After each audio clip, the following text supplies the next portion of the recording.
Hello and good day to you creatives.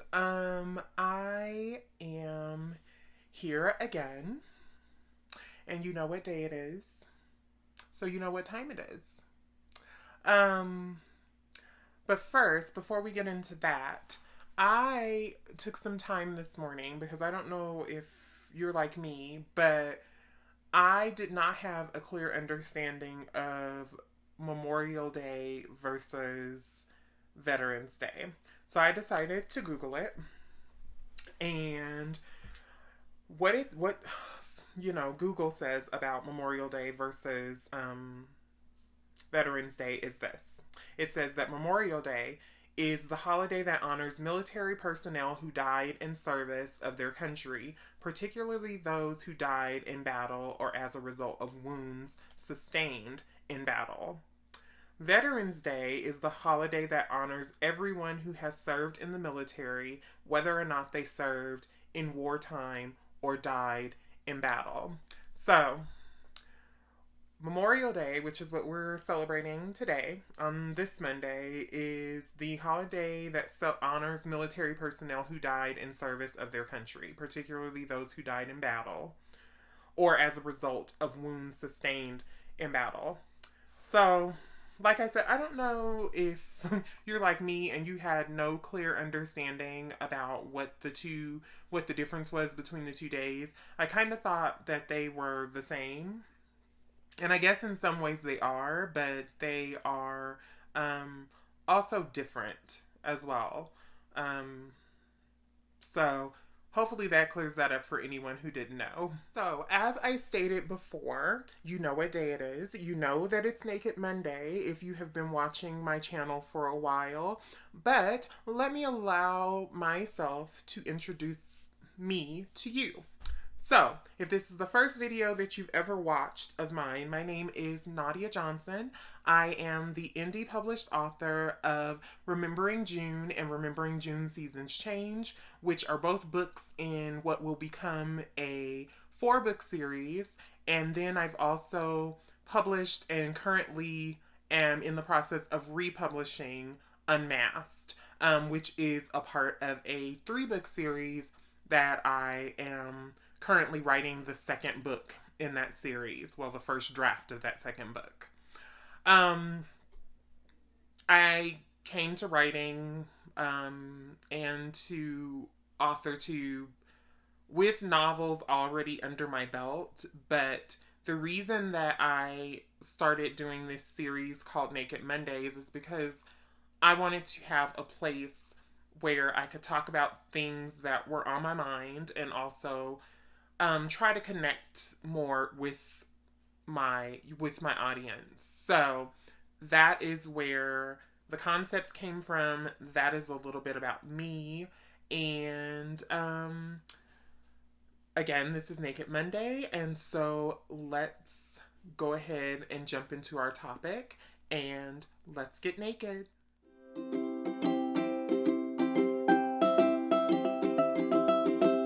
So, if you have been watching my channel for a while, or if this is the first time that you are watching one of my videos, I am a writer, but I thought that there when I entered into AuthorTube, I thought there were enough authors out there offering their versions of good writing advice. And so I wanted to do something slightly different where I talked about things about like mental health and like today's topic, which is establishing better habits. So the reason that this is important to me is because when I was in my depressed state, which I'm grateful to be on the other side of that right now, because there's no guarantee if you have deal with any kind of mental illness, there's no guarantee that it will not resurface at some point. And in fact, I think I look for it to resurface, which might be a little pessimistic on my part, but I'm just hoping that um, I have formed enough of a barrier, or like I have established enough of a new lifestyle that I can kind of keep it at bay. So the reason establishing better habits is the topic this week is because when I was in my depressive state, I did not concern myself with excuse me, did not concern myself with having any kind of established habits, because when you're depressed you could care less about anything at that point. And I just felt just deflated during that time. But one of the ways that I was able to drag myself out of that state was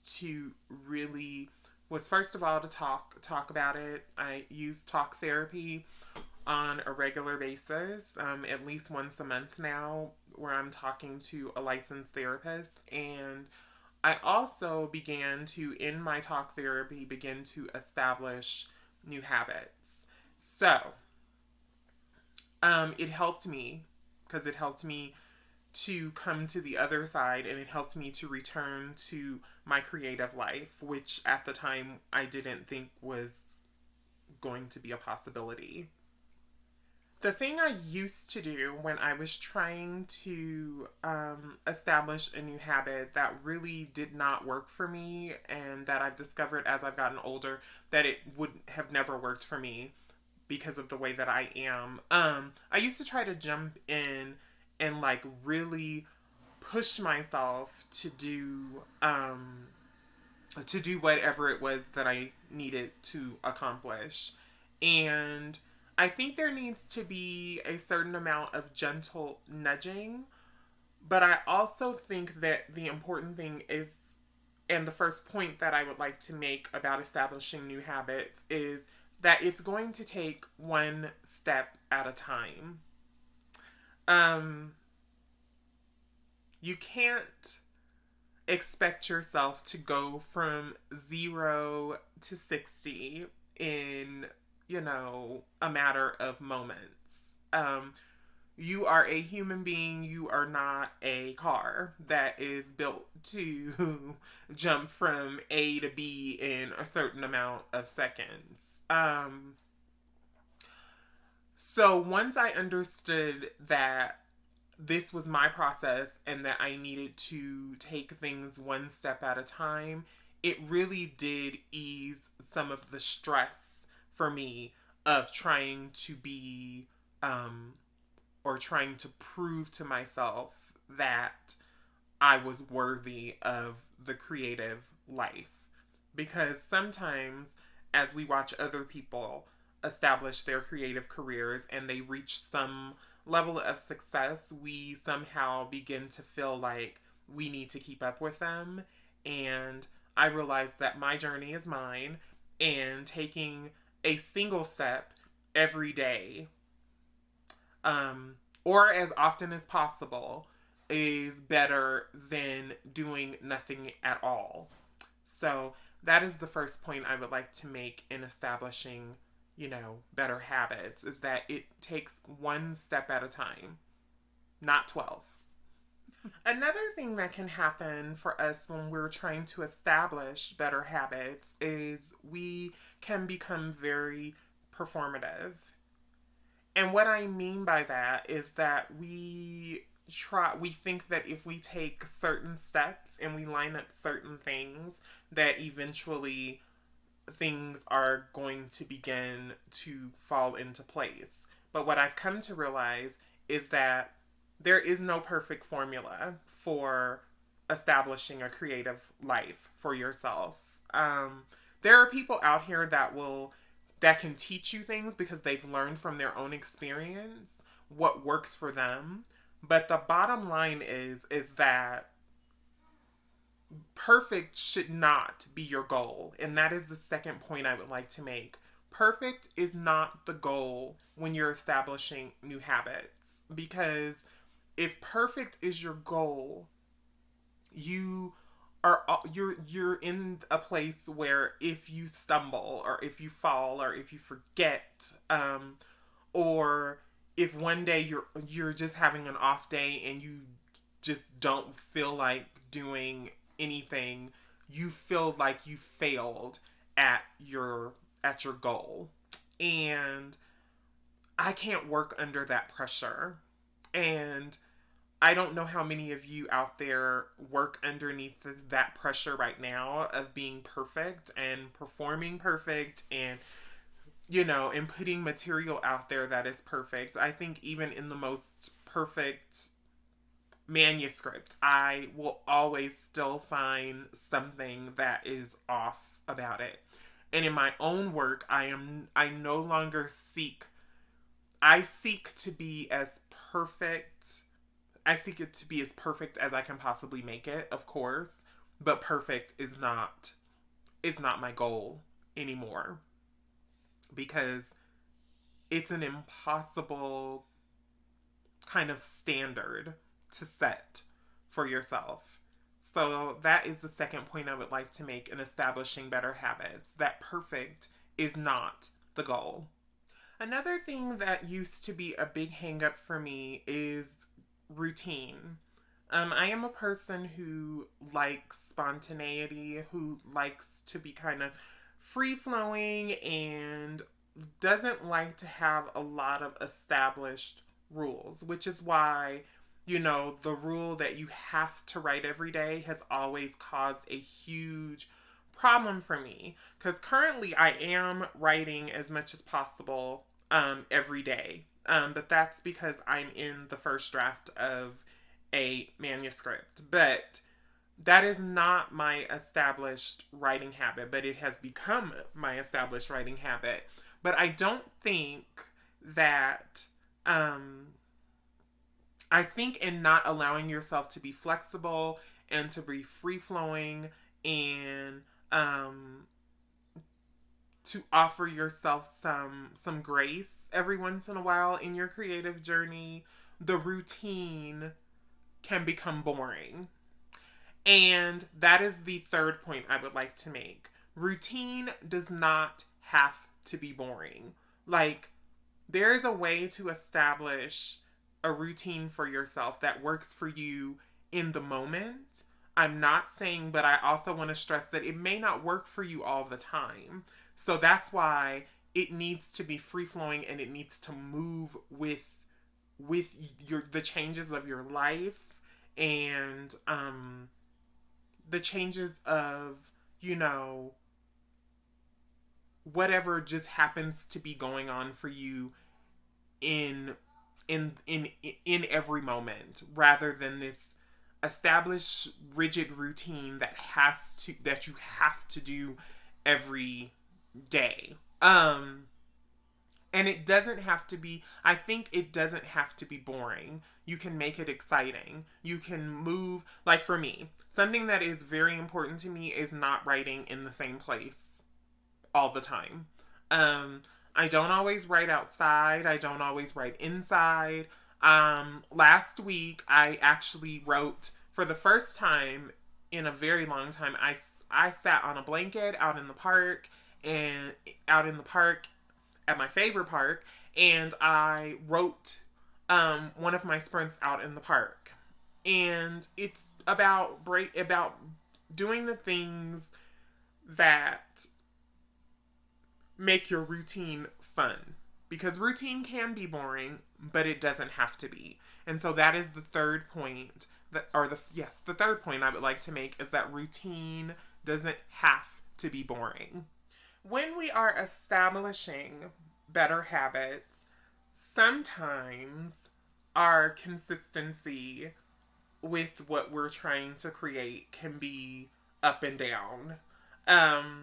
I know for me personally, my consistency has always been one of those things that has been a kind of a problem for me, because we can begin with and you can too, we can begin with so much momentum and so much excitement about starting a new project, and then as we continue that project, our energy begins to wane, and I think that's what's going to bring me to my next point, that consistency is your best friend when you're trying to establish new habits. It's important because you're not always going to feel like doing it. You're not always going to feel like sitting in front of the computer or sitting down and writing a song. You're not going to always feel like being creative. But what I have come to realize is that if I consistently show up for myself and consistently make myself a priority and make my creative life a priority, that it begins, even though I may start out in a place where I'm like, oh, I really don't want to do this. That kind of, as I begin to write and create, it starts to kind of subside. That feeling starts to subside, and then I get into a zone, and then my creative juices start flowing, and before I know it, the 30 minutes that I sit down to write for 2 sprints, it goes by like that because I have, number one, I've shown up for myself. Number two, I've been consistent about showing up for myself. And number three, I have consistently begun to show up for myself in my creative endeavors. So, my fourth point is that consistency when you are establishing a new habit is going to be your best friend. Another thing that I encountered when I was trying to establish new habits is my own rigidity. As much as I like to be flexible and move like the water and do all of that, it's great to say the words that you are free flowing and that you are a free spirit.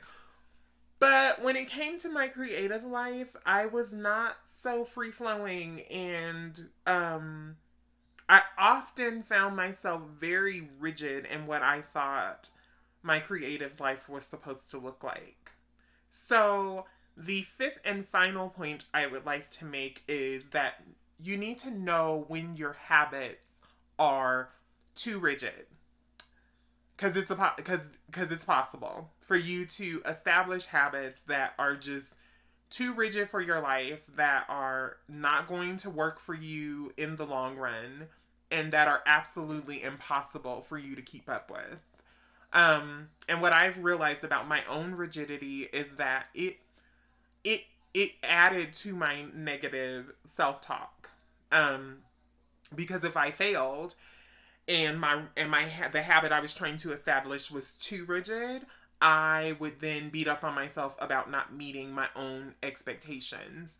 And so I think you need to offer yourself some grace. Don't be so rigid in the new habit that you're trying to form that you don't leave space for you to change and to do things differently and to establish new processes. Um, I think right now I am in a sweet spot creatively. Like I said, this doesn't always happen for me, but right now I feel good, and I feel like it's because I have allowed myself more flexibility and more grace. And um, my intention is always to walk into my habits that I'm trying to form creatively um with putting my best foot forward. And what I've come to realize is that my best one day is not going to be my best every day. And I also have to leave room for life because stuff happens. And like last week, I spent a lot of my time trying to balance my creative pursuits with what was going on in my personal life, which was a couple of graduations. There was also a graduation party. Um, and so I think it was Tuesday that I was not able to write, but because I wasn't so rigid with myself, I also wanted to show up for myself, because I then was able to write on Monday. I think I wrote Wednesday, Thursday, and then I wrote one sprint of 30 minutes on Friday. And that's what I mean. Like, on Friday, it was a really just a tough day, and I was tired, and my intention was to do two sprints, but two sprints were just not in the cards. And so, again, my fifth and final point for you is that you have to know when your habit that you're trying to form is too rigid and when you have to make adjustments. So, creatives, we've come to the end of another Naked Monday video, and I hope that somewhere in this video that you will find something that you can take with you on your creative journey and in your pursuit of establishing better habits. I've come to realize that habits for me were used to be very, very hard because, like I said, I was too rigid. I wanted everything to, I thought that there was a perfect formula for everything. I thought I had to perform perfect in order for everything to fall into place. But what I've come to realize is that that is not the case. I just need to learn to show up every day as my best self. And as I said in this video, that is not the same every day. Some days life gets to me.